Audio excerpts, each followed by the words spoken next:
Hello and welcome to the Seven Figure Conversation with Asa Leveaux podcast show. I am your host, Asa Leveaux. You are in the right place at the right time for the right reason. I promise you.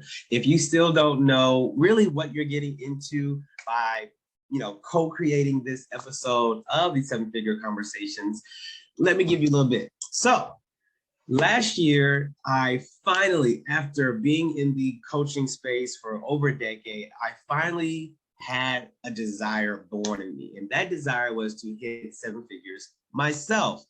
So I was like, okay, you want to hit these seven figures, but you have you have no one in your world that has already done seven figures. You don't even know anybody really that it seems to be that they're actually going towards that particular goal. So they say surround yourself to show what you want to have in your own life. I'm like, okay, how do I surround myself with individuals who have already done this? If I don't know them, I don't want to go up to them like, hey, you haven't been in figures. I think we should be friends. But that feels very thirsty and inauthentic. Didn't want to be that person. Didn't want to operate in that vein of existence. So that's what this is about. This is about allowing myself, yourself, closer to individuals who have already done the very thing that we desire to do. Because I'm going to be very transparent with you. I have not done that yet. However, 4 clients away, people, 4 clients away.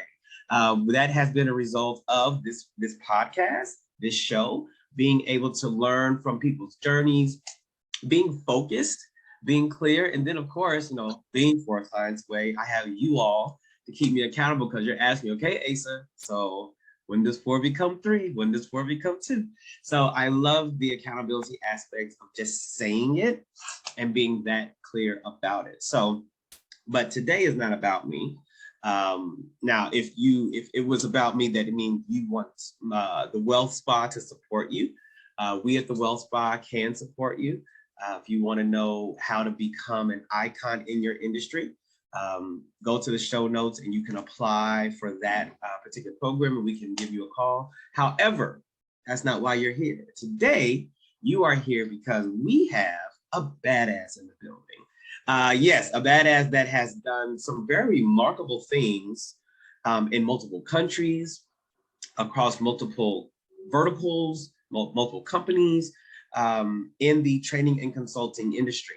So if you are someone who is a trainer, who is a coach, who is a consultant, and you're like, Asa, I really would love for my business to do some things differently to gain a level of financial success that we know we can get, then you probably don't want to leave. You probably want to stick around no matter what you're doing. Again, you're in the right place at the right time for the right reason.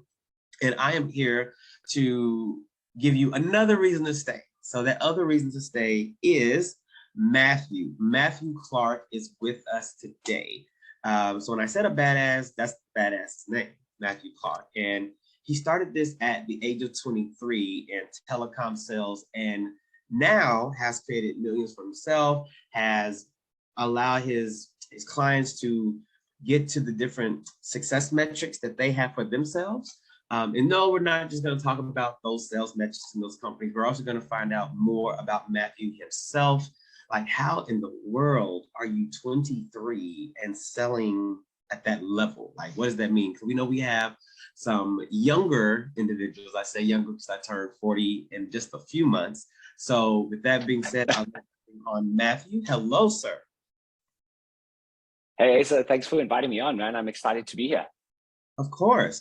Thank you for coming. And our very first question, we get right into it. It's not really business related, but I want to know if we could rewind and we would see little Matthew, little 6-year-old Matthew, what did that little Matthew want to be when he grew up? Honestly, I had no idea. No idea whatsoever. And, I've always kind of looked at those people who, when they're young, they're like, I want to be a fireman, or I want to be a doctor, or I want to be, they've got something very specific in mind. And I just had no idea, man. I was like, I don't know what I'm going to do. I don't know where I'm going to go. I don't know, have a specific destination in mind. And sometimes I feel like it's I'm still in that place where it's like, where is this all going, so I just didn't know. I had no idea. So, you got to like figure some stuff out and see what works along the way. Oh, most definitely. When did you get just a little level of clarity? You're like, maybe I could do that. It's so interesting. I kind of looking back, and obviously, hindsight's always 2020, right? Looking back, I've always kind of had this entrepreneurial streak in me. Even at school when we did the selling days, and you got to make stuff and sell them like cakes or whatever. Like I always did really well with that. I was always really good with numbers. It never really occurred to me like, hey, you should be going into business. So I think for me, the first time where it really clicked, like, hey, there's something here was when I was 18 years old. And I started working as a waiter, and that was my first job. So no, like in the States, they pay you a basic and you get tips and everything as well. In South Africa, where I grew up, it was tips only. You don't get anything else. So if you don't make tips, you don't make money, you don't eat, right? And so I started realizing then that like I can really connect with people on a different level. And I was like, oh, there's something interesting here. And then I went over to the UK and I started selling gas and electric door to door. And I found that I was like really good at that. And so there kind of was like this common thread of connecting with people and selling. And when those two pieces kind of came together, I was like, well, that's a pretty useful skill to have. I can pretty much connect with and sell whatever I want to whoever I want. So I made it more about that than, this is the specific industry that I'm going into. Right. When you said in the UK, you were selling gas and electric door to door, what does that mean? Yeah. So what they've done in the UK is that they've deregulated the gas and electric industry. So they've got multiple providers that can supply you with your gas bills and your electric bills. And we were in the section called selling for a company called Scottish and Southern Energy. And our section was called Win Back, where we had to go out of our local area and go and win back all the clients that had left to get them back on the thing. So now it's an interesting thing because you've got to go to people who've been with the company before and have left for a specific reason and then try and get them back again. So it was, an interesting sales process, interesting journey. And like, I loved it, man. I mean, there were tough days and I've never been sworn at so much in my life. I've had dogs let out on me. I've had people trying to punch me. I've had police called on me, like you name it. So, you build a pretty thick skin doing that. Yeah, you definitely sound like you have been through it. I don't think a lot of sales professionals can say they've had all of those particular experiences. But I'm sure it has made you better for sure. And I like that you took the aspect you took out of your sales conversation and your sales experience was the connection with it. Can you speak more about the connection that you either experience or even that you desire as a result of those conversations? Yeah, absolutely. I was asked a question. I've been asked this question multiple times. As I'm sure many people have. And it's a tough one to answer. And the question is, what is your purpose? Right. And, whenever I ask people that question, you kind of get like they get a glossy look on their face. And like I had that for a long time as well. And I realized that like my purpose is to connect with people and connect people to other people, build networks. And, even with my wife who's sitting just over here, just go deeper on the connection. And so what I mean by connection is like most people have surface level interactions. They're thinking only about themselves. So if you go into a networking event, as an example, they're going out there trying to sell their stuff, trying to push their stuff, and never really get to know the person that they're talking to as another person. So my philosophy is always, and I love that you started with this, is always personal stuff first, and then the business stuff can follow if there's a good connection and if there's a good vibe. Very true. I definitely experienced that myself.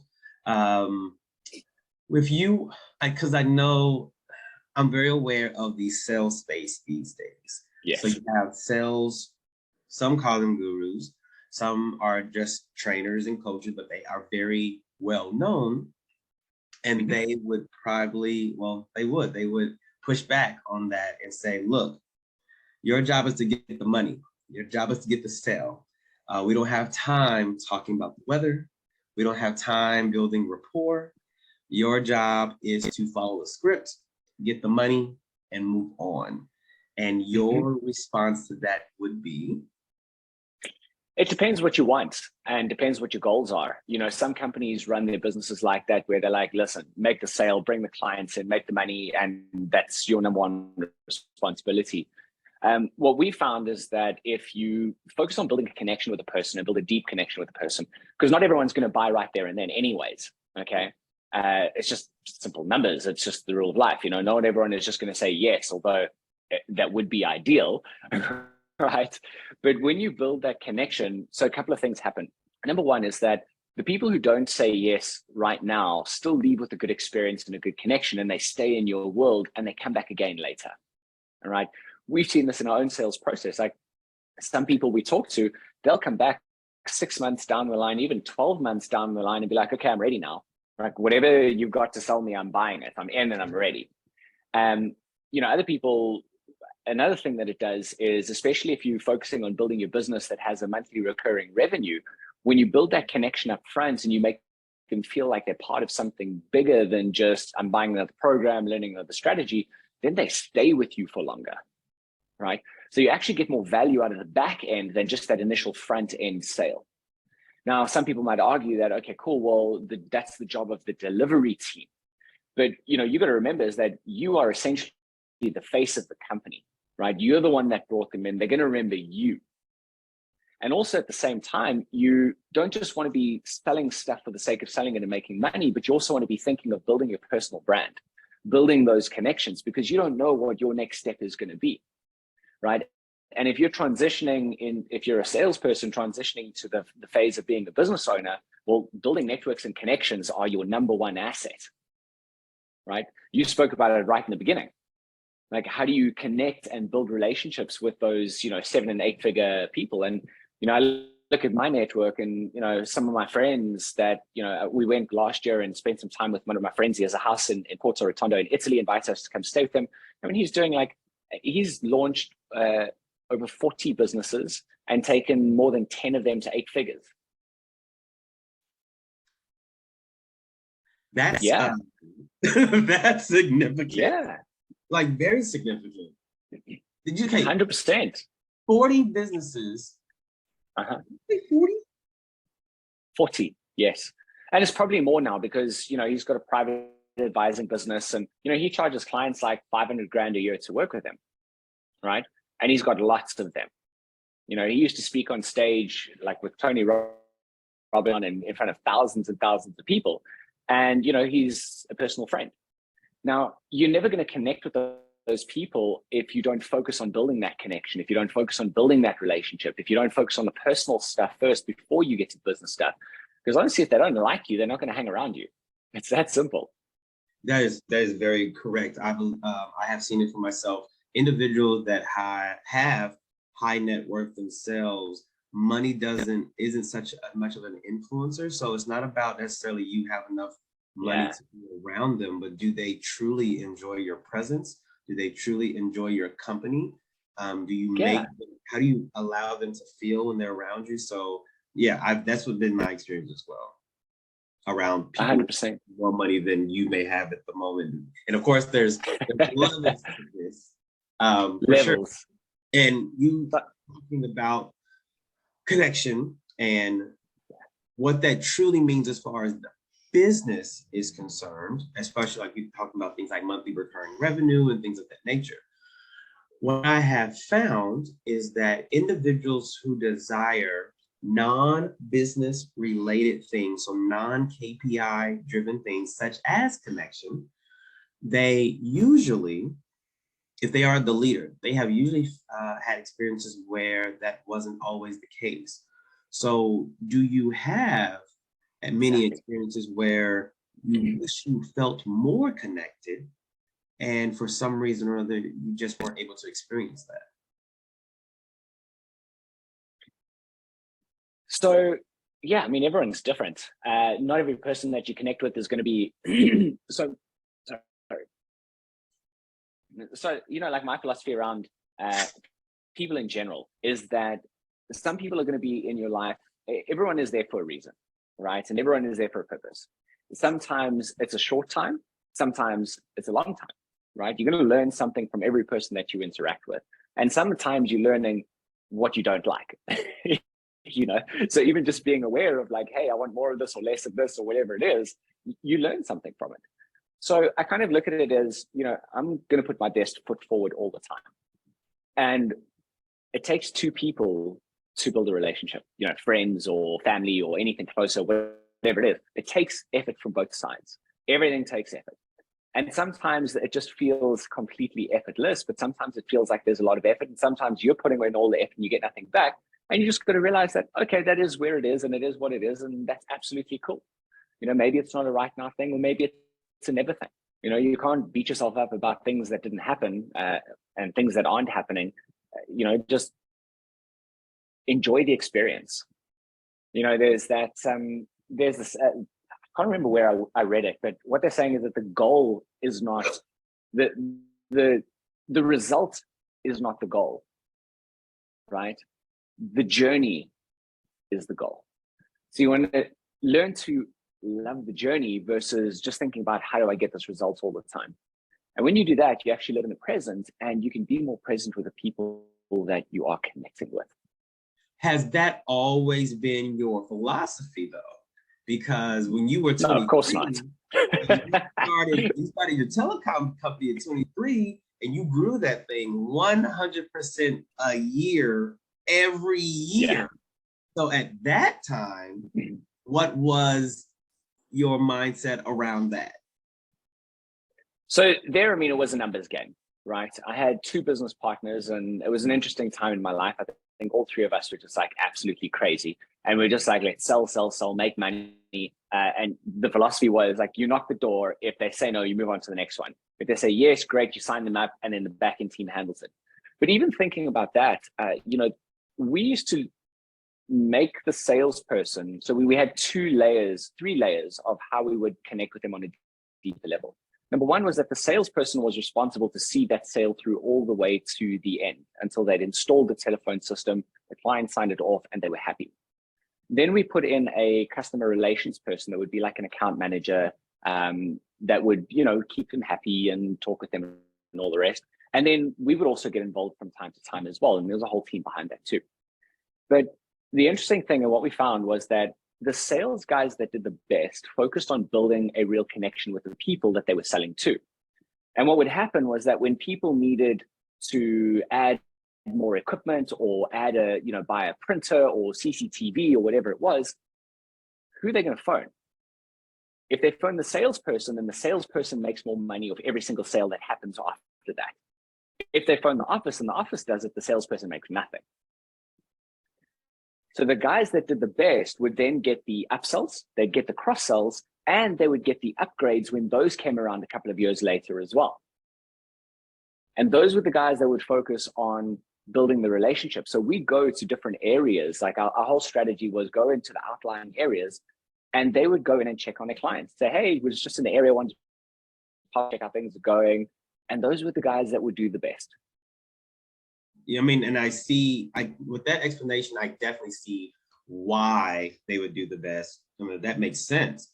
And with the connection that you definitely helped your salespeople learn, was that a easy transition from helping your sales reps to now helping clients in the training and consulting world?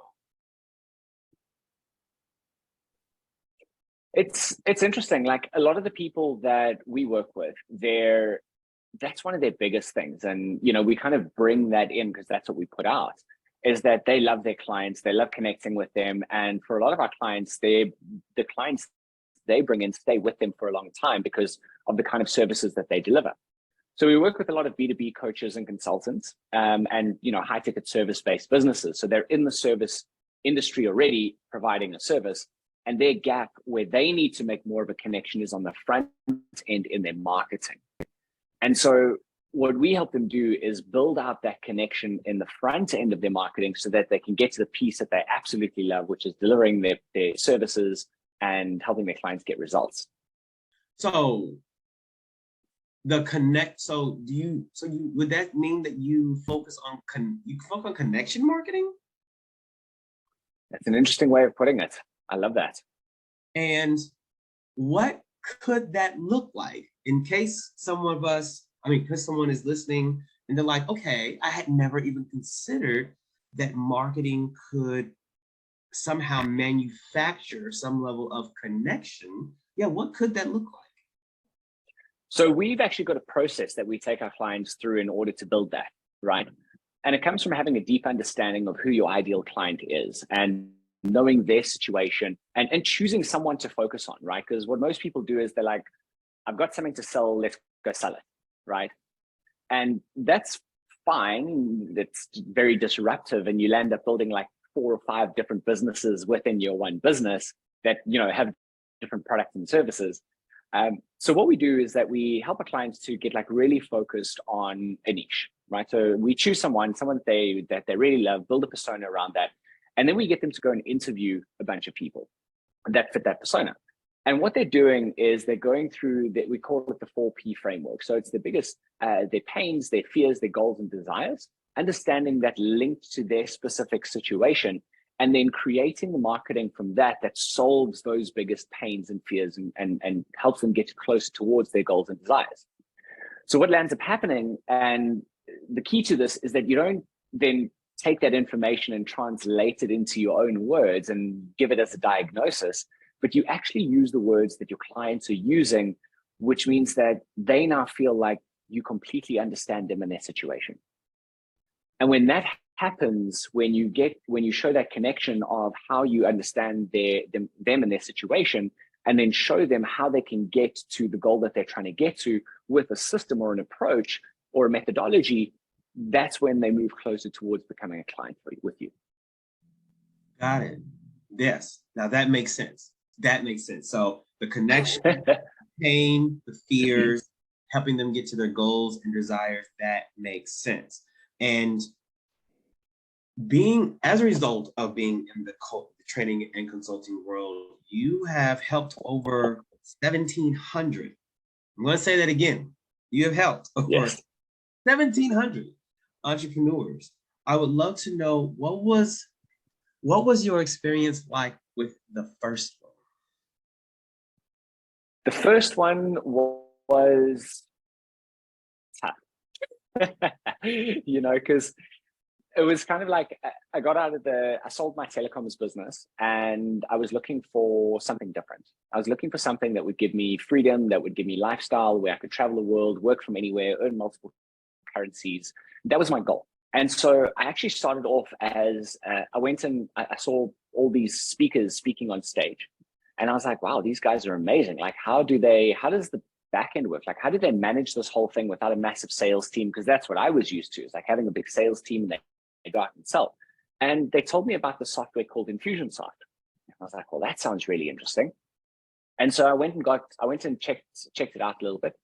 I went and got certified, and then I went and started selling it.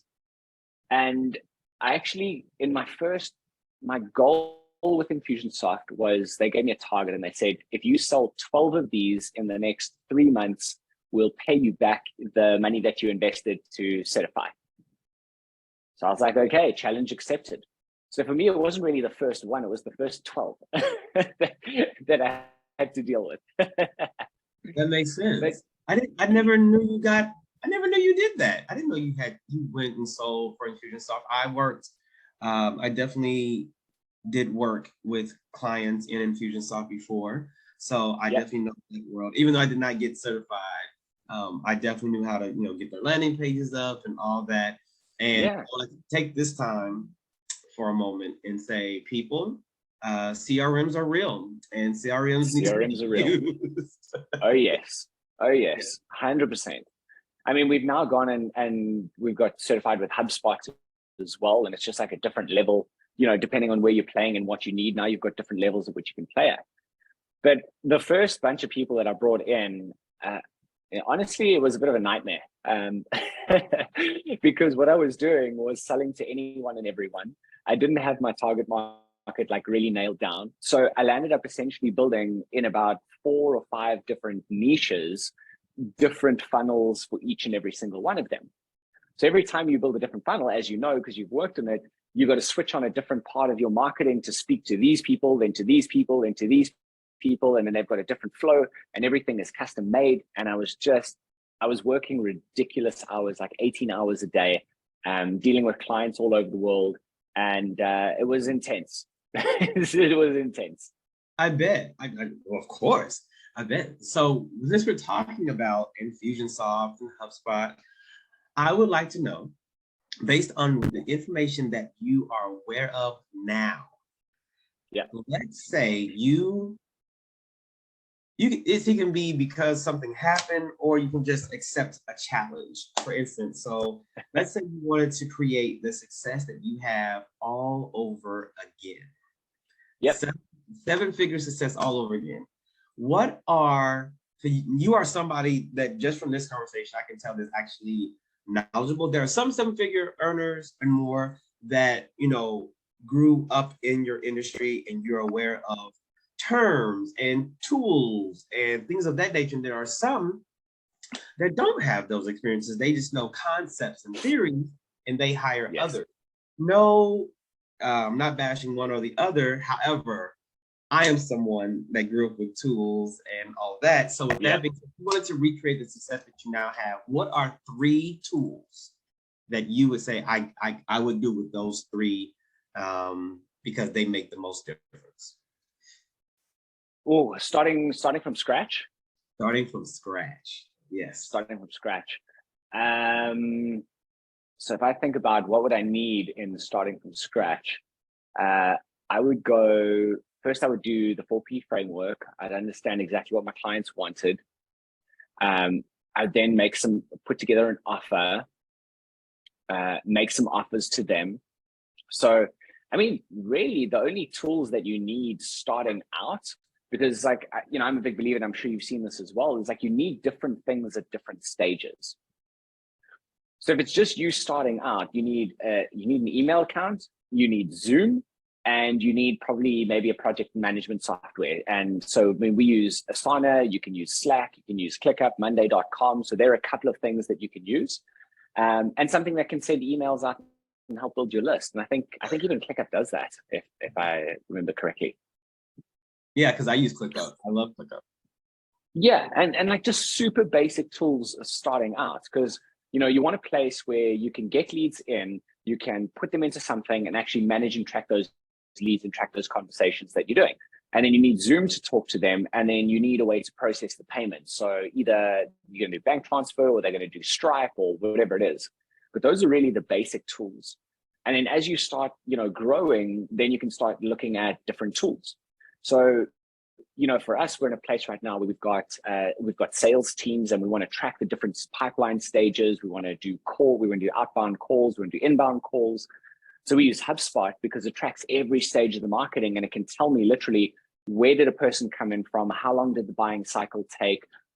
What did it cost to convert that person? It gives me the entire pipeline stage. So we make better data-driven decisions. But as you're starting out. And that's really what it's about, the data-driven decisions. Exactly, 100%. Yeah, good 100%. Point. So for those of you that are listening and you're like, Ace, I really am wondering what it takes to get there, I will offer you this. It's possible that you are not making data-driven decisions. You're making decisions on how you feel. You're making decisions on what you think. You're making decisions on what someone told you. Possibly you're making decisions on a vision. I'm going to tell you right now, though I understand the spirit world, we're going to need some data around here to allow spirit to absolutely better. And like even when you're starting, literally what you need is a phone and maybe even an Excel spreadsheet. And that can help you get the data. It's tracking what you're doing in a place where you can go back and say, hey, this worked, or hey, this didn't work. I need to do more of this or less of this. And it can give you that feedback. You are so true. So last year when I came up with the idea, like wanting to hit my first million, and I created my first six-figure offer. To get that first six-figure client, I did not use anything that I thought was so important. Like I didn't use any of that stuff. And then the sales process that we did for that particular client, like getting them sales, we didn't use, I literally made a list, called them, set the appointment, had a meeting, gave them a sales asset, and we closed it. Like that was it. And that was 100%. 100%. And we used to do that with the door-to-door sales. We walked around with a folder that had everything in it. Go knock on the door, knock on the business, walk in, speak to the owner, make the presentation, sign on the dotted line, off you go. Got it. Makes sense. Yeah. So my question now to you is, at the stage of the 7 and 8 figure earner, I get told after every episode, someone asks me, it's like clockwork. They couldn't possibly have any problems at the 7 and 8 figure level. There's no way. It's almost like you become non-human. So people consider you above every trial, every human experience that doesn't feel wonderful. And I would like, I would not to get like deep into your business, because there are certain things that are not for the public. But what are things that at this level, you're like, wow, I didn't know that maybe it's not necessarily a struggle, but it's something I'm having to be mindful of, or it's something that I'm like, oh, this is a new challenge or new opportunity to succeed. What would that be at this stage?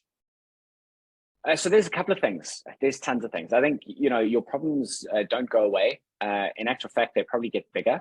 But the cool thing is that, you're not worried about paying bills, or you're not worried about, how to put food on the table and all that stuff. Like, you've got that covered. So it gives you a bit more freedom to actually solve the problems in a different manner.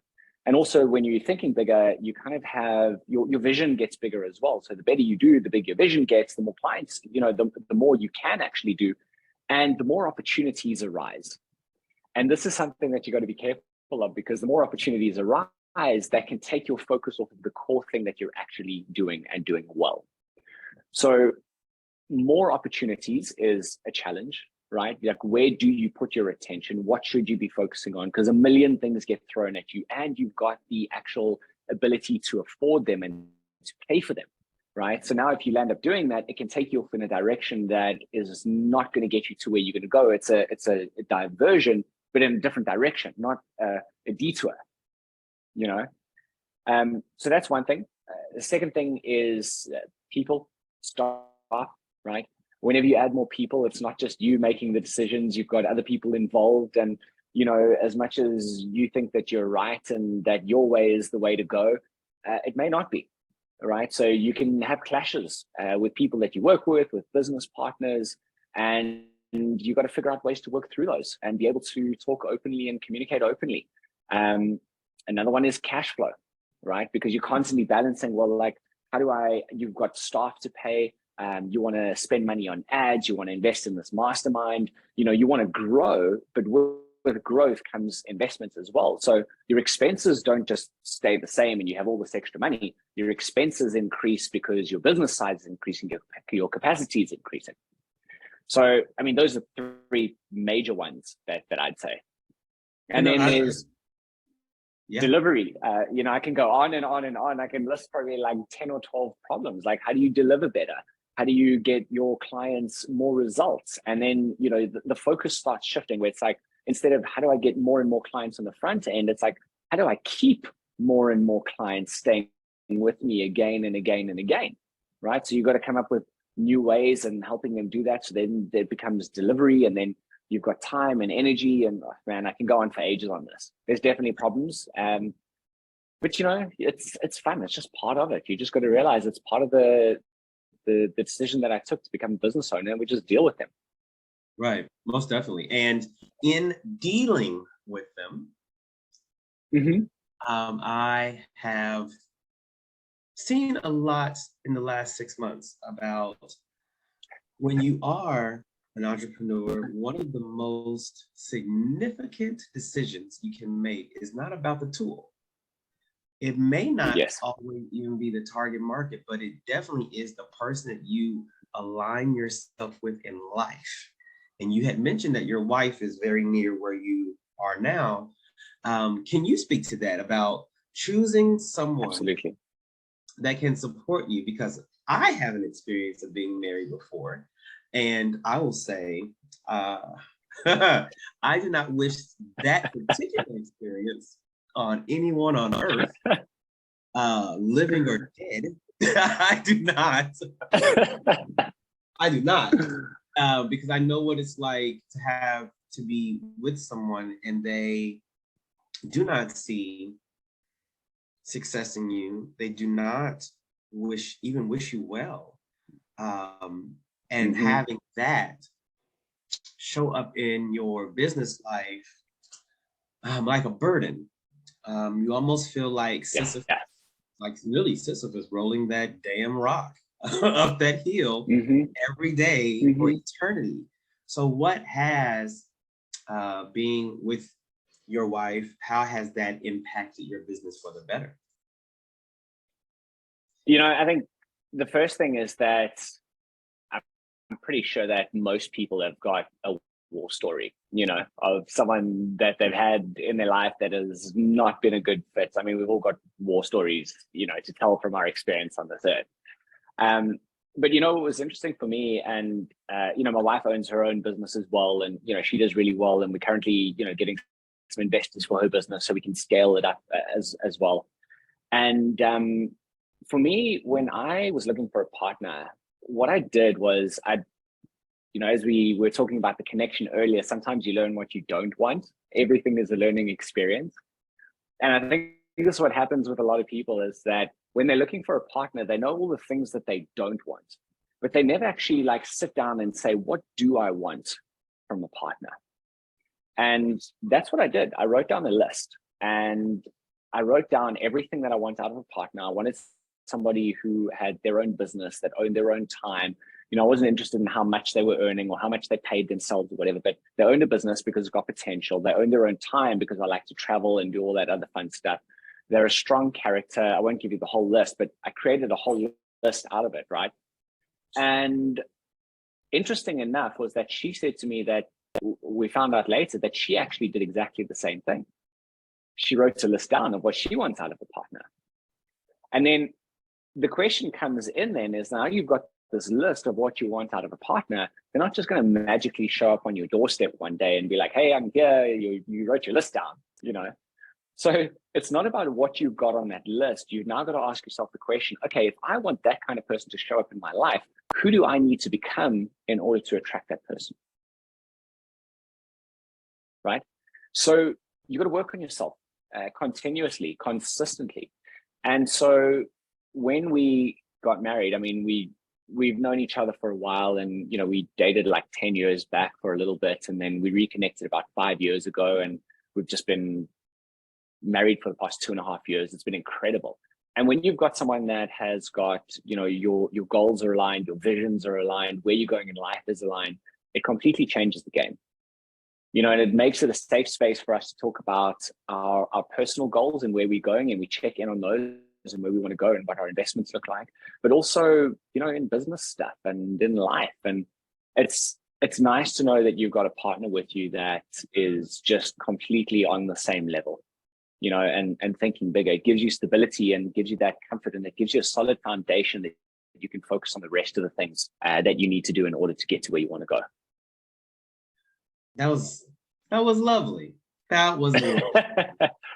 I hope she hears this interview for sure. And two things came up when you were giving that response. Number one, as a single entrepreneur talking to other single entrepreneurs, I think it seems to me that one of our biggest asks of whatever future partner we desire is that they do own their own time. And it's not about the money. It's so not about Yes. they need to have this much money or they need to be this much exposure. It really is like, can they you then have to ask off for everything, because Kills me. people that I surround myself with, we are, going to, for us to go to a conference kind of last minute in Mexico is what we do. For us to, hit a really good sale month and then say, you know what, in 2 weeks, I'm going to Europe. That's our lives. And so to try to align yourself with someone who doesn't have enough sick days, or Exactly. has to ask permission to do everything, definitely adds another challenge in the relationship journey, for sure. And we just don't want that. I just want some grace and ease around wanting to meet up, because it goes back to what I say often about the difference between an employee and an entrepreneur. An employee earns everything. Different. Earn money, they earn time off, earn everything. And an entrepreneur, we create money, we create time off. So we don't have to earn anything. So that was very significant. And the second thing was when you were talking about, who did you have to become once you wrote the list? I felt that about the business as well. Yes, definitely. Looking back, just the year that I've had with the desire that I've had, the person that I've had to become just in a year is completely different from the person I was. And I would like to know, in business, looking back at your 20, you had success really early, relatively at 23, looking back at who you were and who you are now, what are some things, or who did you have to become? Yeah, it's a good question, and I've looked at this many times. Back then I was just a crazy person, man, like drinking all the time, partying all the time, making lots of money, super young. Didn't invest much of it. That would be the one piece of advice that I'd give to my 18-year-old self is, go learn how to invest your money and do that. Because I wouldn't, I wouldn't need to, I'd be in a place right now because of the track record where it would just be like, cool, I wouldn't ever have to work. I mean, I'd work because I want to. I still always want to work. I love it. But I wouldn't have to, because my goals would have been hit a long time ago. But, so who I've had to become is I've had to become more open. I've had to learn more about myself, what I like, what I don't like. But also, I think one of the biggest things that really took to the next level is learn how to let go, forgive and let go. I think like too many of us get stuck on things that happened in the past, and it actually stops us from getting to where we want to go in the future, or get you to a certain stage and then you pull out of it because, well, that happened in the past and you get stuck. So learning to let go was one of the biggest things. And, like you said, and the reason why you're doing the show is connect with people who are doing way better than you. If you, an old cliche, an old adage is, if you're the smartest person in the room, you're in the wrong room. So always looking to network up and connect up. And if that's your goal and that's what you want to do, then you've got to learn to figure out how to raise your game, how to raise your status, right? How to increase your brand if you want to get in front of those people, because they want to hang out with like-minded people. Very, very true. But very true. And with the elevation of who you are and who you're still becoming, I would like to spend the last little moments about that, about who you now become as a result of supporting your clients, helping your clients with the systems to manage and automate their businesses. Like, you've done well. Like, you've actually done well.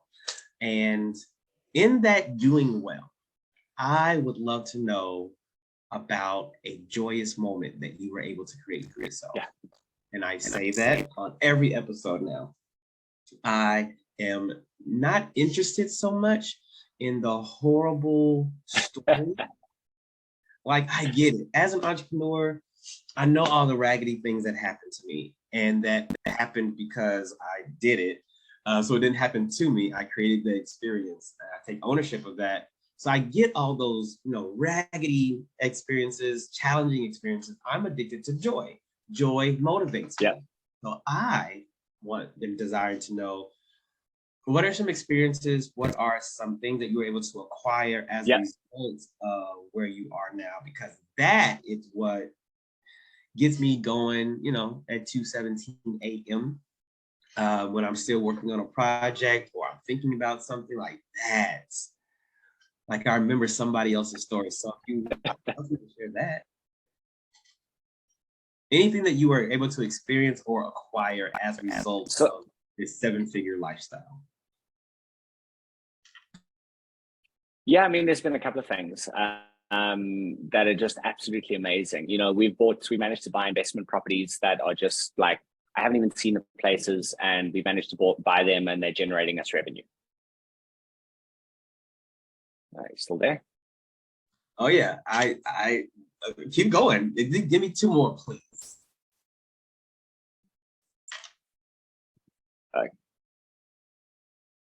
Yeah, absolutely. Another thing is that, my wife and I have literally been traveling for a year. We traveled the whole of last year, and we've been able to have like some real freedom because of it. So we traveled the whole of last year. We went to 30 different cities, 8 different countries, and really spend time and get to enjoy it. In December, we decided we didn't want to be in South Africa for Christmas. So we went to Thailand, right? And we loved Thailand so much. We're like, well, let's just stay here.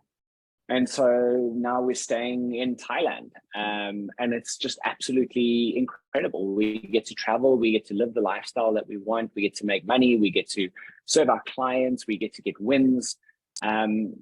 And then another amazing thing is, which is linked to the freedom, is having a team that, goes and does stuff. Like we can actually talk. I mean, I remember my wife and I went on holiday to Zanzibar, I think last year or the year before. And we're sitting there on the beach, and there were just sales coming through, sales, 10K, 10K, 10K, 10K, 10K.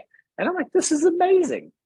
This is amazing, So, being able to let go and being able to enjoy what comes with it and just be like truly present without having to worry about, oh my God, I need to get on this next call, I need to do X, Y, and Z, but really just being able to enjoy the moment where it is. And it's like, it's freeing, and it's good for the soul, it's good for the body, it's good for the heart. And, part of that is we put a lot of focus on our health. So I'm in the best shape. I mean, I'm 35. I'm in the best shape of my life. I look better now than when I was in my 20s. We focus on eating really good. We focus on, putting good stuff into our bodies, and we have a great lifestyle. We exercise, we still go to parties, we go on every adventure possible. There's just so much fun stuff. And, and when clients get big wins, I'm going over like 3, but it's just, there's a lot. And, when clients get big wins and I see that light in their eyes and they're like, oh my God, this is like real. This is like actually happening. It's real. And I can do the same thing. Like one of our clients said to me, she was sitting on the beach and she had like 3 or 4 sales come in. She's like, I've been paid to be on holiday. That's incredible. So those are some of the things that light me up. Thank you so much. Thank you so much for saying that. I am going to be able to borrow your success experience, being on the beach. That's a new one for me. I'm going to write that down because I read a Happy Pocket Full of Money. I read that book, and one of the things that he said to have 1,000 goals, and that just to open up your mind about what's possible. It's an exercise to open that up. And so being on the beach, having multiple $10,000 in sales, like I'm going to borrow that and to manifest that experience. And then you talking about travel. You're welcome. Like people that travel have a real space in my heart for sure. I'm working on passport number 2. I love travel. I spent, not this past New Year's, but the New Year's before last, I spent it in Thailand. We were in Bangkok, Phuket, and Patong City. lighting red Yep. paper lanterns on the water. It was, amazing. I never thought that I would, black boy from Oklahoma City. I never thought that I would be able to sing in Patong City in Thailand on a crowded beach at midnight. It was like the most amazing thing. So thank you for sharing that. And as we begin to wrap up, I would love to know, so for the person that's hearing this conversation and they're loving what you do, they're really impressed, because I'm impressed by the thing that you have created since you were 23 years old. But they're like, maybe I could work with Matthew and his team. I'm interested. What would be a good indicator that they are ready to work with you? Yeah, so typically the people that that we work with are people that have got some forward momentum. So they've got some clients, they're making a bit of money, they've got a proven system or methodology that has got like case studies and testimonials. So they need social proof. To do is they're looking to build a system to predictably grow and scale their business.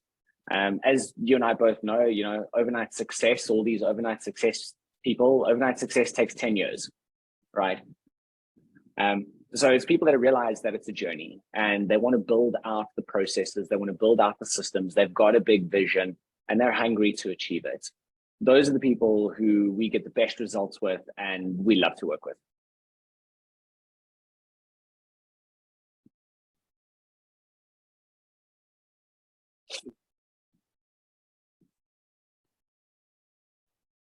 So Matt, can you say that last part one more time? Where did I cut off? About the vision. I want to make sure people understood that. So they have a big vision, and then from that point on, I want to make sure that they heard it. Yeah, so they have a big vision and they're hungry to go and get it. And they realize that it's a journey, it's not a destination.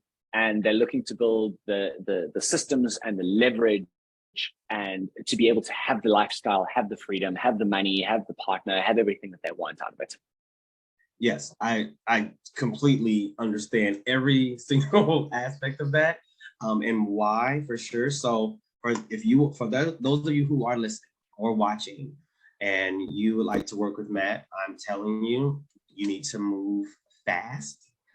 If you are someone that moves fast at other opportunities, I'll tell you this: move faster on this one. This is something that can propel you into a possibility to do a couple of things. So getting you more clients, getting people to buy more from you, 5 times increasing your price point. That might be a possibility as a result of working with Matt and his team.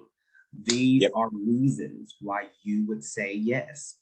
So since you have definitive reasons of why you would say yes, and you spent nearly an hour getting to know Matt, I'm going to tell you to do the thing that can make this a reality now. Like around here, we take action. We don't just sit in a corner and just wish things.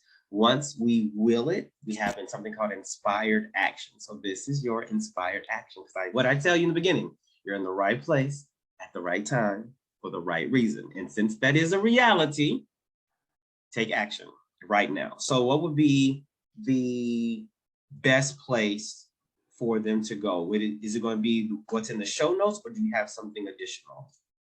Yeah, so what's in the show notes? You can also reach me on Facebook as well. I love connecting with people. Like, just connect with me. I mean, I'll even give you my personal email, my business email. Like, send me an email. Like I said, I love connecting with people. So here's how you connect with me. And it's very simple. It's Matt, MATT, at thevirtualedge.com. And, I'll send that over to you as well. I think you've got it. You can drop that in there as well. I'm happy to, for people to message me as well. No worries. Most definitely. So remember, that's Matt at thevirtualedge.com. Again, Matt, MATT, at virtualedge.com. That is in the show notes. So if you are driving right now, or maybe you're shopping, listening to us in your earbuds, and you're, you're digging your purse, trying to find a pen, you don't have to do that. just click on the show notes, go there, just copy it, send that email, and make that connection, because it all starts as a result of the connection. So, Matt, That's the word. Thank you so much for saying yes. Thank you so much for allowing me to not intrude, but I guess be with you as you're traveling the world. Thank your wife for allowing us to steal you away for just a moment. Because the way you guys are talking, there's a wonderful meal or a wonderful experience or wonderful adventure that you all could be going on right now. So thank you so much. Yeah, thanks for having me on, man. It was so cool hanging out with you and connecting with you on a deeper level as well. And yeah, I hope my story helps people out, and I hope it helps them to move their lives and their businesses and whatever they want, and to just actually really help them move it forward. You know, and I'd say, like you said, take the action, man. The worst thing that can happen is that it doesn't work, in which case you try something else. Indeed, indeed. So for those of you all, again, who are interested in working with me at the Wealth Spa, because you desire a life of iconic possibilities, go to the show notes and go to apply. So it's apply.livingicon.co. You'll find the link there. As always, I am Asa Leveaux, dreams and radical blessings.